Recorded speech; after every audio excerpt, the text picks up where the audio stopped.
আজি নিৰ্বাচনী আয়োগে গধূলি 5 বজাত সাংবাদিক মেল পাতিছে। গতিকে সাংবাদিক মেলতে তেখেতসকলে দিন-বাৰ ঘোষণা কৰিব।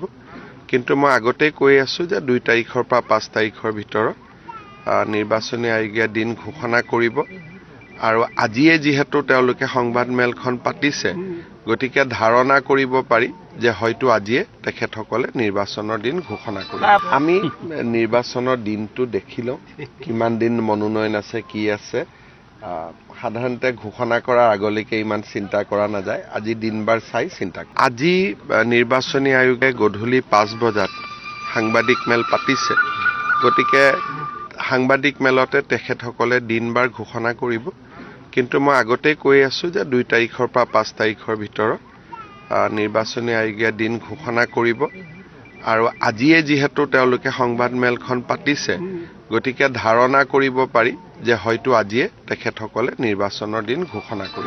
আমি নিৰ্বাচনৰ দিনটো দেখিলো, কিমান দিন মনোনয়ন আছে, কি আছে।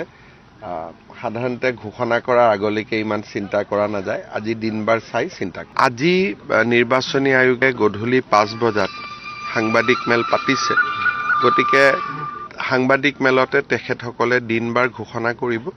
কিন্তু মই আগতেই কৈ আছো যে 2 তাৰিখৰ পৰা 5 তাৰিখৰ ভিতৰত নিৰ্বাচনী আয়োগে দিন ঘোষণা কৰিব। আৰু আজিয়ে যিহেতু তেওঁলোকে সংবাদ মেলখন পাতিছে, গতিকে ধাৰণা কৰিব পাৰি যে হয়তো আজিয়ে তেখেতসকলে নিৰ্বাচনৰ দিন ঘোষণা কৰিব।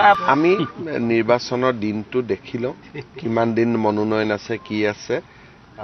সাধাৰণতে ঘোষণা কৰাৰ আগলৈকে ইমান চিন্তা কৰা নাযায়। আজি দিন-বাৰ চাই চিন্তা কৰা। আজি নিৰ্বাচনী আয়োগে গধূলি 5 বজাত সাংবাদিক মেল পাতিছে।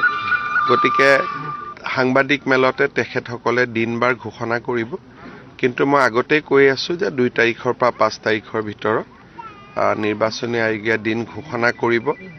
আৰু আজিয়ে যিহেতু তেওঁলোকে সংবাদ মেলখন পাতিছে, গতিকে ধাৰণা কৰিব পাৰি যে হয়তো আজিয়ে তেখেতসকলে নিৰ্বাচনৰ দিন ঘোষণা কৰিব। আমি নিৰ্বাচনৰ দিনটো দেখিলো, কিমান দিন মনোনয়ন আছে, কি আছে। সাধাৰণতে ঘোষণা কৰাৰ আগলৈকে ইমান চিন্তা কৰা নাযায়। আজি দিন-বাৰ চাই চিন্তা কৰা। আজি নিৰ্বাচনী আয়োগে গধূলি 5 বজাত সাংবাদিক মেল পাতিছে। গতিকে সাংবাদিক মেলতে তেখেতসকলে দিন-বাৰ ঘোষণা কৰিব।